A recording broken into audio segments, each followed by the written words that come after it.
warm welcome to ET Health World Fertility Conclave, the most comprehensive event series on assisted reproductive technology, presented by Merck and powered by Nova EV Fertility. Now, perhaps I speak for everyone in this room in saying that in an ideal scenario, having a child should be a matter of personal choice, not dictated by financial, legal, or medical constraints in particular.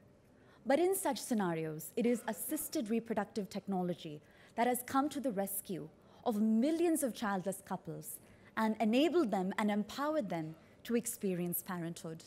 And with that spirit in mind, this forum is intended to bring together all relevant stakeholders, from policymakers to Indian medicine's movers and shakers, such as yourselves, on a single platform to address this very critical topic, tackling infertility. And it's worth mentioning that the ET Health World Fertility Conclave has truly blossomed as a collaborative effort that's supported by an ecosystem of partners. And I'd simply like to take a moment to acknowledge them. Our presenting partner, Merck. A round of applause for them, please. Our powered by partner, Nova EV Fertility. Associate partner, Medicover Fertility. Our community partners, who include the Indian Fertility Society, along with the Federation of Obstetric and Gynecological Societies of India, and our telecast partner, ET Now. But, I'd especially like to thank all of you, because this forum is intended to be interactive, and the combined wealth of knowledge in this room assures me that we have a very exciting day of conversations ahead of us. And with that, to put everything into context this afternoon, may I please invite the editor of Healthcare and Life Sciences at ET Prime, Dr. Anuj Gupta, to please approach the dais and address our august gathering. A round of applause for him, please. Thank you, sir. Good evening, everyone, especially Dr. Punita Arora, our guest of honor, esteemed panelists, our sponsors, and my fellow participants. I'm very pleased to be present here to welcome you all to the first part of 5 series Fertility Conclave 2018 by ET Health World. The 5 chapters will connect India's leading gynecologists and embryologists. We hope that we deliver what we want to achieve. By the end of our last chapter in Bangalore, we would have debated a potential market size of USD 27 billion if we are able to capitalize the 100% potential of the market. Before we embark on this journey, let's have a look at some familiar faces. I mean, Kishore Kumar and Madhuwala, Dilip Kumar and Saira Banu. These are the personalities who don't need any introduction, but unfortunately they are childless. By choice or by fate, we don't know. But definitely what we know is that Madhubala was suffering from a cardiac disorder than Saira Banu. Had it been a fate, then would IVF have helped them back then? I think yes. We would have seen another tragedy king of the Bollywood and an eminent beauty redefining goals for many of the women here.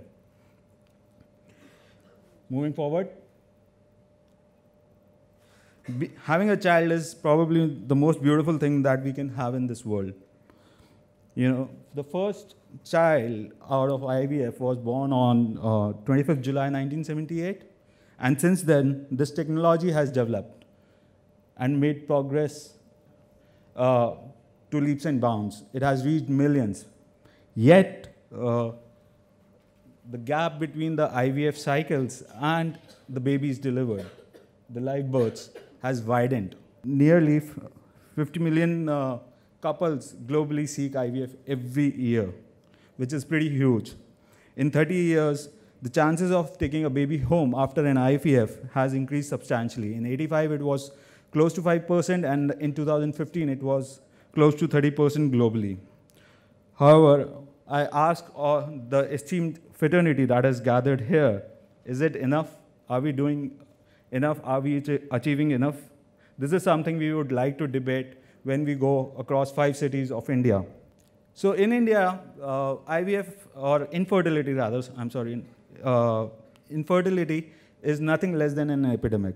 Only 1% of infertile couples in India seek IVF.